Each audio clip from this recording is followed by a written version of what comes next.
Alors, Lazare Carnot est un personnage très connu et de façon étonnante, dans le cadre usuel français du début du XIXe siècle, il a joué un rôle essentiel dans la formation de son fils parce qu'il l'a pris en charge à partir de 1807, ce que veut dire le fils a 11 ans.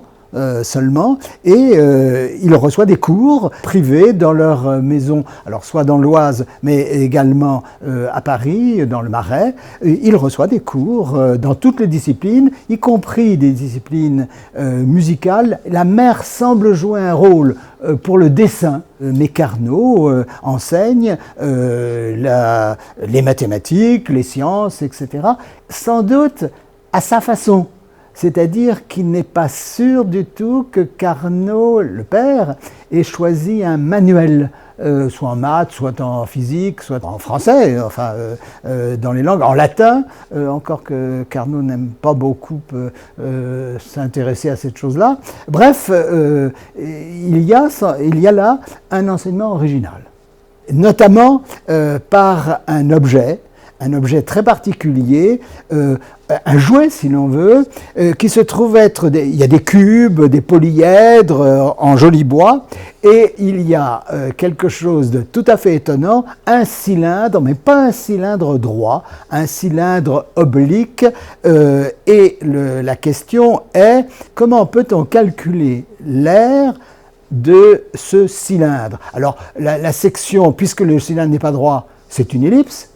Bon, ça va. Mais ce qui est en jeu, c'est la surface latérale du cylindre. Or, la surface latérale de ce cylindre exige ce que l'on appelle une intégrale elliptique, qui était à l'époque de la formation de Sadi quelque chose de relativement nouveau, travaillé par Legendre et quelques autres, mais il est clair que s'il y a cet objet, il est forcé que Lazare en ait parlé et sans doute ait donné une explication très antérieure, c'est-à-dire que cet objet, ce cylindre-là, figure dans un texte, un des rares textes mathématiques publiés par Blaise Pascal, qui le lie à la longueur d'une courbe particulière qu'on appelle la cycloïde.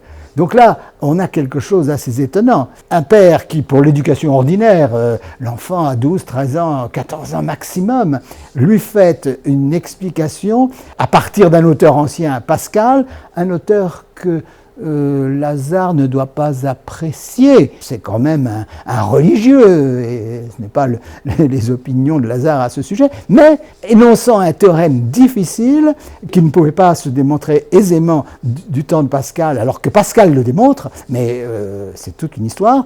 Et donc Lazare, est-ce qu'il en a profité pour dire il y a le calcul différentiel intégral qui est utile ici? Est-ce qu'il a utilisé au contraire la méthode de Pascal?